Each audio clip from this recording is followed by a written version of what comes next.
Hi guys, this is Rob.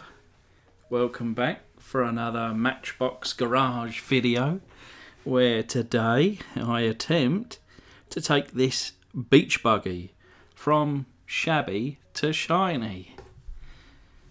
Growing up, I was always into all the American cars and American car mags, and in there I used to see these beach buggies, and to be honest, we have nowhere to drive them in the UK, but you know, I imagine myself one day on the beaches of California in such a car like this. I can at least dream, right? So on the bottom of the car it reads Matchbox Series number 30, Beach Buggy, made in England, 1970 Lesney Products & Co Limited. And it's a super fast model, of course. Missing the engine on the back there. In a pretty funky pink and rust spot colour configuration. I'm told it's standard. It was in one of my unboxing videos, but I've got a couple of these little funky cars here. Not really my kind of thing, but the engine just fell off one of these, and this was actually the poorer condition one, so I didn't mind borrowing it for my beach buggy. I'll keep the other one as it is in my showcase, and this one here will just be used for parts or spares or whatever. But yeah, that engine's coming off. Thank you very much. And actually, it's just a like-for-like swap. They obviously use the same engine and shape and design for various cars just to keep costs low, and of course we can use that. You've always got to have a cup of tea on hand. So let's drill down the centre of the post, remove the flange and tap the hole using my very handy vise. So this is one I made earlier. Just one screw on this car, and then it's kind of clipped into the rear of this one. So here's the base.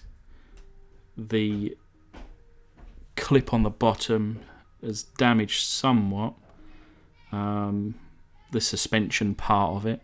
I don't know what this white substance was on the bottom of the car. Maybe some young man really loved this one. But yeah, it's slightly broken on the front there, and it is also slightly broken on the back, but it's just about usable.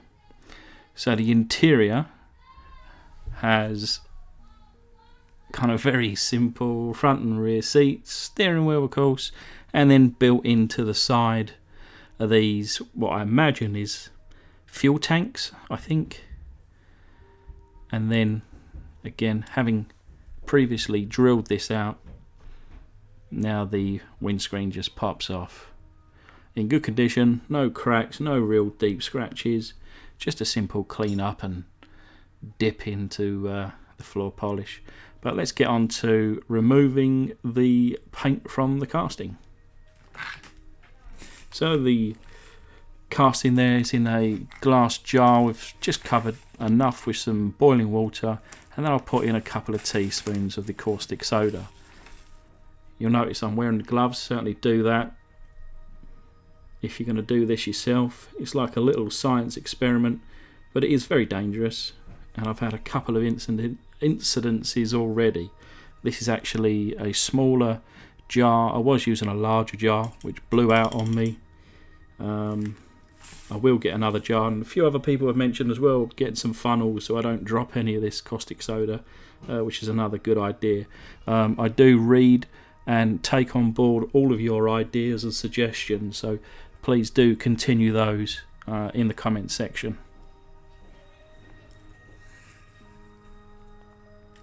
So that appears to have had enough. Normally after 1 or 2 minutes it's plenty enough time for me to go and take this off, but you can see it there, it's bubbling away. the water itself is taken on the colour of the car, meaning that certainly the paint is coming off. And just after a short little rinse under the tap, this is what we're left with. So there's always this kind of darkening of the metal, and not all the paint comes off. Sometimes there's the odd little bit here and there. To be honest, it's never really on fully. It's just kind of just holding on there, so it just needs to be flicked off really.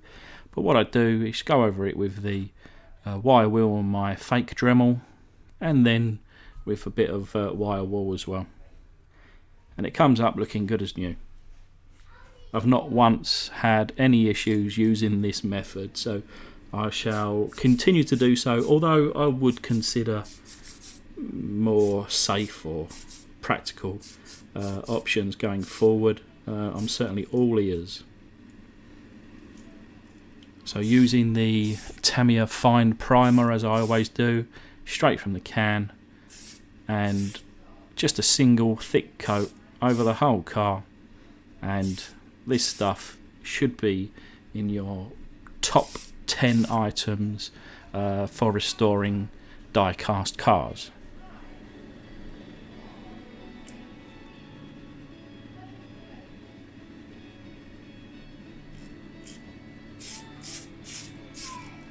Now, apologies actually at this point if you can hear my family in the background shouting and screaming.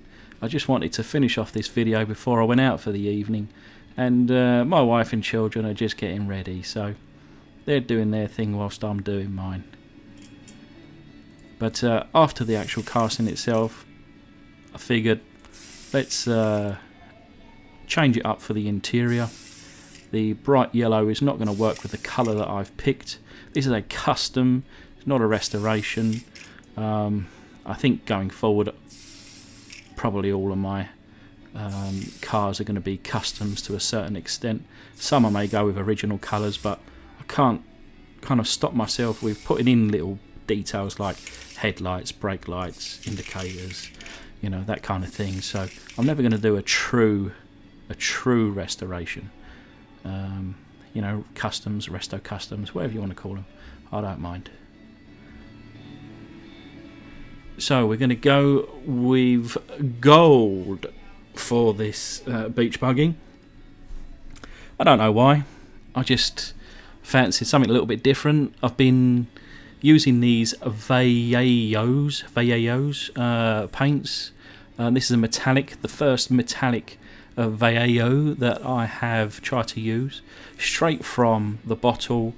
Just shook it up and poured it straight into my airbrush there. No thinning necessary.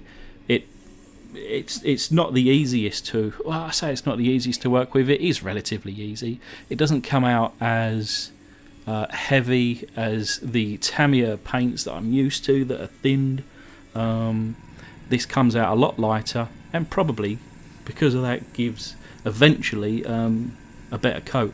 But whereas on the Tamiya paints I'm doing, you know, 3 to 4 coats, I felt like I had to do about 10 coats with this just to get full coverage. But you know, eventually I got there, and yeah, I was close to just throwing these paints out in the bin, to be fair, because I was thinning them down with Tamiya X28 thinner, and of course you should never mix brands anyway, and I did, and yeah, it was giving me a bit of hassle. But now I've just kind of switched to using this straight from the bottle. Yeah, good stuff, good stuff.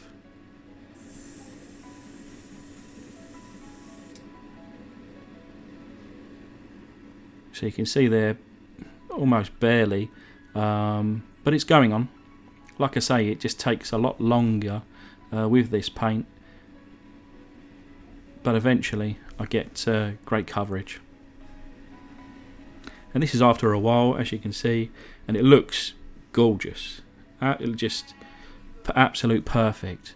The only problem was that after this fully dried, it really did lose its luster, which was a bit of a shame. But I kind of hit it up with some lacquer anyway. But a little bit different for the interior. I've got this matte brown. I thought alongside the metallic gold, this would be great for the interior. Jury's still out for me using enamel paints. It's it's such a nightmare to clean up afterwards. I think that's the only issue I find, and it takes a lot longer to dry. But actually, the finish is very good. So you take all the rough with the smooth. But again, I've done a 50-50 mix for this with the thinner, and it took a while for this to cover. And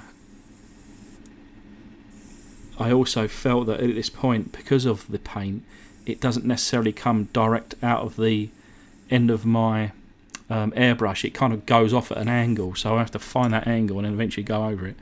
But yeah, so the car did dry, and it flashed off after about, say, half an hour, and then I went back over it again with the lacquer, but it did dull off again. I don't know.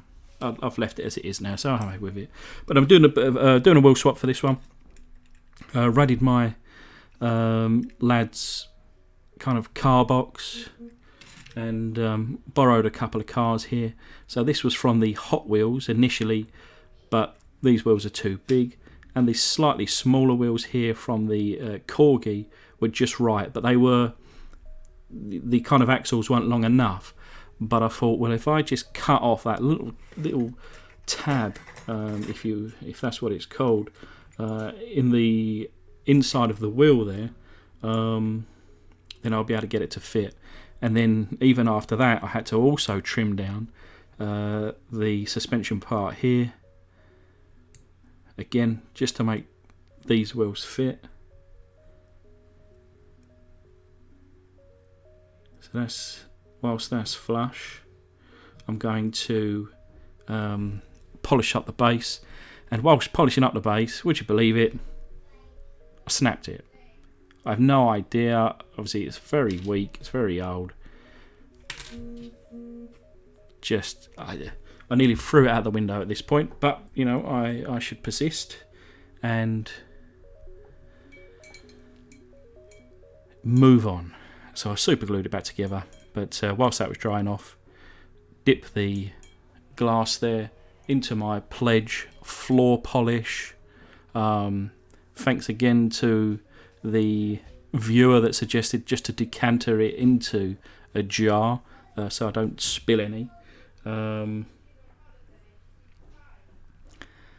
putting that to one side, kind of added a little bit of detail to the interior. It's not perfect, but still good enough.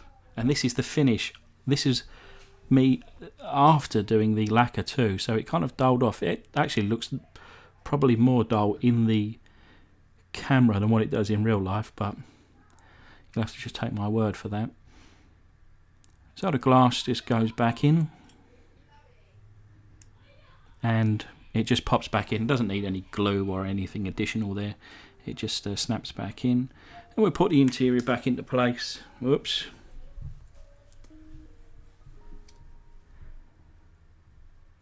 And I added these little black, what I imagine to be straps holding the kind of fuel or luggage compartments on the side. I thought it looked pretty cool, and it certainly with a contrast to the interior. Yeah, I liked it. I liked it a lot. But I'm going to hold off to show you the rest. So just a little reminder of what she looked like. And the result. Who wouldn't want to tear around the beach with this thing? Massive wheels, I think, they just look so cool. Obviously, you got the engine back in there. I chromed the engine. I must not have taken any footage of that, but put a bit of chrome on the engine. Rear lights painted in. But yep, nice and simple, all back together. Nice one for the collection. Thanks again, guys. Hopefully you'll stick around for the next one.